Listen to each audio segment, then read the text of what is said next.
شرائط نماز شرائط نماز 6 ہیں. ان میں سب سے پہلا آتا ہے طہارت، اس کے بعد دوسرا ستر عورت اور استقبال قبلہ. طہارت کی ہم بات کر چکے ہیں کہ وضو اور غسل کرنے کا طریقہ کیا ہے، اور یہ جو طہارت سے مراد ہے یہ کیا ہے. اس میں تھوڑی سی مثال یہ دے دوں کہ نمازی کا بدن حدث اصغر سے پاک ہو، یعنی وہ بے وضو وغیرہ نہ ہو. نمازی کا بدن نجاست غلیظہ اور خفیفہ بقدر معنی سے پاک ہو، یعنی نجاست غلیظہ درہم کی مقدار سے زیادہ لگی ہوئی نہ ہو، اور نجاست خفیفہ کپڑا یا بدن کے جس حصے پر لگی ہو اس حصے یا عضو کی چوتھائی سے زیادہ لگی ہوئی نہ ہو. اچھا، نمازی کے کپڑے نجاست غلیظہ اور خفیفہ بقدر معنی سے بالکل پاک ہو، اور جس جگہ پر نماز پڑھنا ہو وہ جگہ بھی بالکل پاک اور صاف ہو، اسے کہتے ہیں طہارت. اس کے بعد انسان بے غسلہ اگر ہو تو غسل کر لے، یہ بھی طہارت میں ہے. اگر بے وضو ہے تو وضو کر لے، یہ بھی طہارت میں ہے. یہ میں پیچھے عرض کر چکا ہوں.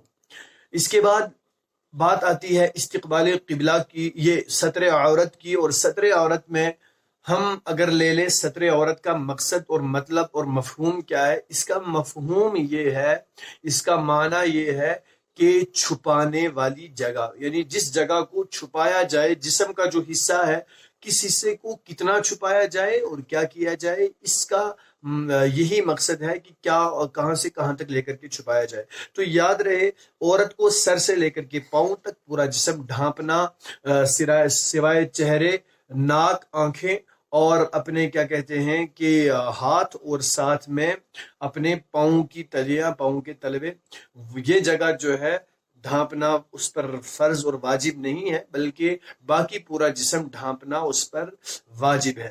اور اگر یہ رہ جاتا ہے تو شرائط نماز میں سے ہے. اگر عورت کا صدر کھلا ہوا ہوگا تو گویا کہ اس کی نماز نہیں ہوگی، نماز فاسد ہو گئی. اس کے بعد مرد کے لیے ہے ناف سے لے کر کے گھٹنوں کے نیچے تک، یعنی کہ ناف کے نیچے، ناف کے ساتھ سے لے کر کے گھٹنوں کے نیچے تک پورا جسم ڈھکا ہوا ہو، پورا جسم جو ہے وہ بالکل ڈھکا ہوا ہو. اگر اس میں سے مرد یا عورت کے جو چھپانے والا جو حصہ ہے، اس میں سے کوئی بھی جگہ اتنی دیر کھلی رہ گئی کہ جتنی دیر میں ہم 3 بار سبحان اللہ سبحان اللہ سبحان اللہ کہہ لیں، اگر اتنی دیر کھلا رہ گیا تو گویا نماز فاسد ہو جائے گی. ہاں، اگر جلد از جلد مطلب تھوڑا سا کھل گیا تو جلدی سے پھر سے اس نے بند کر لیا، مطلب اوپر لے لیا کپڑا وغیرہ یا جو بھی تھا، تو پھر کیا ہوتا ہے، پھر نماز فاسد نہیں ہوگی، لیکن ایسا نہ ہونے دیا جائے. اس کے بعد اگر ہم بات کریں کہ یہ جو مطلب کیا کہتے ہیں کہ پردے کی بات ہے، یہ کیا ہے، تو نبی اکرم جناب محمد عربی صلی اللہ تعالی علیہ وسلم نے ارشاد فرمایا. حضرت عبداللہ ابن عباس رضی اللہ تعالیٰ عنہ اس حدیث کو روایت کرتے ہیں کہ نبی اکرم صلی اللہ تعالی علیہ وسلم نے فرمایا، عورت ہے، یعنی چھپانے کی چیز ہے. جب نکلتی ہے تب شیطان اس کی طرف جھانکتا ہے. عورت جو ہے یہ واقعی ایک چھپانے کی چیز ہے، واقعی اسے چھپایا جائے، اور اگر عورت کو چھپایا نہ جائے تو یہ عورت نہیں رہتی. اس کے بعد ہم بات کرتے ہیں اب کیا کہتے ہیں کہ جو یہ ستر عورت کا تو ہو گیا، اس میں بہت سارے مسائل آتے ہیں، لیکن ان میں سے کیا کہتے ہیں کہ جو ہم نے بتایا کیا کہتے ہیں کہ یہ بھی چند تھے، اور اگر ہم پوری وضاحت کے ساتھ پورا کھول کر کے بتائیں تو وقت زیادہ چاہیے ہوتا ہے، تو اس لیے معذرت خواہ ہے. تو آگے کہتے ہیں کہ نماز کی تیسری شرط ہے استقبال قبلہ، یعنی کہ قبلہ کی طرف منہ کرنا، قبلہ کی طرف چہرہ کرنا، قبلہ کی طرف اپنا رخ کرنا. کچھ لوگوں کو یہ بھی خیال ہے کہ صرف منہ قبلہ کی طرف کر لیں تو باقی اگر جسم نہ کیا جائے تو نماز ہو جائے گی، لیکن نماز میں انسان کا سینہ اور باقی جو ہے جو بھی جسم کے اعضاء ہیں میکسیمم قبلہ کی طرف ہونے چاہیے. اور اس میں جو ہے ہمارا منہ بھی قبلہ کی طرف ہو، ہمارا رخ بھی قبلہ کی طرف ہو. استقبال قبلہ یعنی نماز میں قبلہ خانہ کعبہ کی طرف منہ کرنا. کعبہ کی طرف منہ ہونے کے معنی یہ ہے کہ چہرے کا جو سطح ہے، چہرے کی جو سطح ہے، سطح کا کوئی جز کعبہ کی طرف واقع ہو، یعنی کہ چہرے کی جو سطح کے جز ہیں یہ تمام کے تمام کعبہ کی طرف ہوں، اور ان میں سے اگر ایک بھی ہوگا تو بھی نماز ہو جائے گی.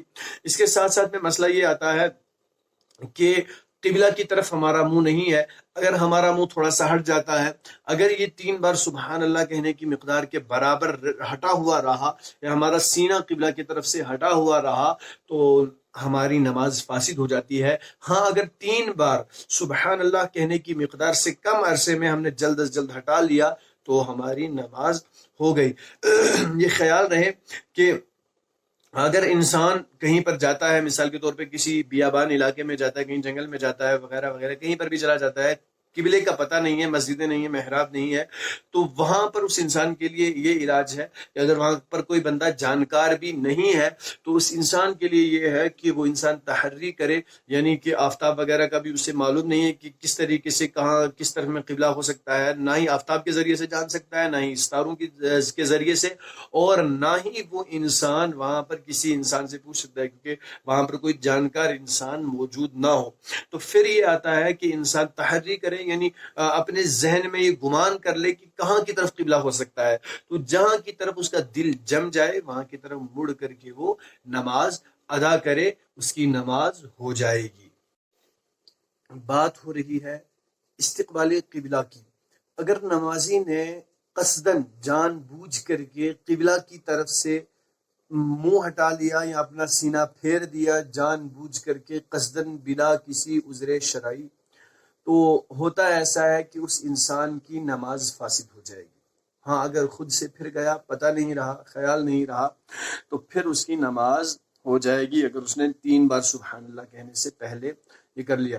اور اگر نمازی نے قبلہ سے سینہ نہیں پھیرا بلکہ صرف چہرہ پھیرا تو اس پر واجب ہے کہ اپنا چہرہ فوراً قبلہ کی طرف کر لے، اس صورت میں اس کی نماز فاسد نہ ہوگی بلکہ ہو جائے گی، لیکن بلا عذر ایسا کرنا مکروہ ہے۔ نماز کی چوتھی شرط وقت۔ جس وقت کی نماز پڑھی جائے اس نماز کا وقت ہونا ضروری ہے۔ جو نماز پڑھنی ہو اس نماز کا وقت ہونا ضروری ہے۔ اگر وقت سے پہلے ہم نے نماز پڑھ لی تو ہماری نماز نہیں ہوگی، اور اسی طریقے سے اگر ہم نے وقت نکل کر کے نماز قضا کر لی، قضا کر کے بعد میں پڑھی، تو گویا کہ وہ نماز ہماری ادا نہیں ہوئی، وہ ہم نے قضا کر کے پڑھی۔ تو اسی کے تعلق سے فجر کا جو وقت ہے یہ طلوع فجر یعنی صبح صادق سے لے کر کے طلوع آفتاب تک ہے۔ طلوع فجر سے لے کر کے طلوع آفتاب تک۔ وقت ظہر دوپہر کو آفتاب کے نصف النہار سے ڈھلنے پر شروع ہوتا ہے، آفتاب کا نصف النہار سے ڈھلنے پر شروع ہوتا ہے اور اس وقت تک رہتا ہے کہ ہر چیز کا سایہ اس کے سایہ اصلی سے 2 چند یعنی ڈبل ہو جائے۔ وقت عصر کا مطلب یہ وقت عصر جو ہے یہ کتنا ہے؟ ظہر کا وقت ختم ہوتے ہی شروع ہوتا ہے اور آفتاب غروب ہونے تک رہتا ہے۔ وقت مغرب یہ کتنا ہے؟ آفتاب غروب ہونے سے غروب شفق تک رہتا ہے۔ آفتاب غروب ہونے سے مراد یہ ہے کہ جب آفتاب غروب ہو جائے، جو غروب آفتاب میکسیمم اب میقات الصلاۃ وغیرہ پر جو ہے دیا جاتا ہے، غروب آفتاب سے شروع ہو جاتا ہے اور رہتا کب تک ہے؟ رہتا یہ کیا کہتے ہیں کہ مغرب کا وقت غروب شفق تک ہے، یعنی کہ آسمان کی سفیدی ڈوبنے تک نماز مغرب کا وقت رہتا ہے۔ اور اس کے ساتھ ساتھ میں یہ بتا دوں کہ نماز عصر کے بعد غروب شفق تک رہتا ہے، اور وقت عشاء غروب شفق ہونے سے لے کر کے صبح صادق تک رہتا ہے۔ غروب شفق سے لے کر کے وقت عشاء شروع ہو جاتا ہے اور صبح صادق سے پہلے تک وقت عشاء رہتا ہے۔ اور اس کے بعد یہ جو ہے کیا کہتے ہیں کہ ہر وقت کی نماز کے بیان میں وقت کے تعلق سے جو تفصیلی معلومات ہوتی ہیں، ہمیں چاہیے کہ ہم ان معلومات کو بھی حاصل کریں تاکہ جو تفصیلی معلومات ہیں اس سے ہمیں اوقات جاننے کا پتہ چل جائے۔ جس طریقے سے ہم فجر کو کیسے پہچان سکیں کہ ابھی صبح صادق کا وقت شروع ہوا ہے یا نہیں؟ چلو علماء نے تو سہولت کی ہے، لیکن خود سے بھی ہمیں اس پہ تجربہ کرنا چاہیے کہ فجر کا جو وقت شروع ہو رہا ہے یہ کب سے ہو رہا ہے اور کب تک ہو رہا ہے۔ تو اس لیے یہ ہمیں خیال رکھنا چاہیے۔ نماز کی 5ویں شرط، نماز کی 5ویں شرط ہے نیت کے بارے میں نبی اکرم جناب محمد عربی صلی اللہ تعالی علیہ وسلم نے ارشاد فرمایا، حضرت امیر المؤمنین حضرت سیدنا عمر فاروق رضی اللہ تعالیٰ عنہ اس حدیث کے راوی ہیں، انما الاعمال بالنیات ولکل امر ما نوی، یعنی اعمال کا مدار نیت پر ہی ہے، اور ہر شخص کے لیے وہ ہے جو اس نے نیت کی، یعنی کہ اعمال کا دار و مدار جو ہے یہ نیت پر ہے، اور ہر انسان کو وہی اجر ملے گا جو اس نے نیت کی، یعنی اگر وہ سچے دل سے نماز پڑھ رہا ہے تو گویا تبھی اسے اس نماز کا صحیح اجر ملے گا، اور اگر وہ نماز کو خلوص اور اطمینان سے نہیں پڑھتا، صحیح دل سے نہیں پڑھتا، تو گویا کہ پھر انسان کو یہ خیال رکھنا چاہیے کہ اس کی نماز ناقص تو نہیں۔ اسی کے ساتھ میں چاہتا ہوں اجازت، اور انشاءاللہ کل ہم آگے اور بات چیت کریں گے۔ یہ جو نیت کا معاملہ ہے، نیت ہمیں چاہیے کہ ہم زبان سے کریں، اور زبان سے کرنا بہتر اور افضل ہے، لیکن نیت دل کے پکے ارادے کا نام ہے۔ دل میں ہم نے پکا ارادہ کر لیا کہ میں نے آج عشاء کی نماز ادا کرنی ہے، تو گویا کہ میں نماز شروع جب کروں گا تو میں نماز جو پڑھ رہا ہوں، مجھے اس کی نیت کا پتہ ہے، مجھے اس کی نیت کا پتہ ہے کہ میں کون سی نماز پڑھ رہا ہوں، کیسے، کب پڑھنی ہے، کس وقت میں پڑھنی ہے، ابھی پڑھ جو رہا ہوں یہ کون سی نماز ہے، یہ کتنی رکعتیں ہیں، کیا ہے۔ تو پھر ہمیں کیا ہوتا ہے کہ یہ ہماری پکی نیت ہے، پکا ارادہ ہے، بس پکا ارادہ کر لیا جائے اور زبان سے کہہ لیا جائے تو یہی نیت ہوتی ہے، اور زبان سے کہنا بہتر اور افضل ہے۔ تو اس لیے نماز کی جو نیتیں ہیں وہ بھی ہمیں جان لینی چاہیے، اور اس میں کئی سارے مسائل ہیں، بہت زیادہ لمبا ہو جاتا ہے، اس لیے میں اجازت چاہتا ہوں۔ انشاءاللہ کل ہم آگے اس پر اور ڈسکس کریں گے۔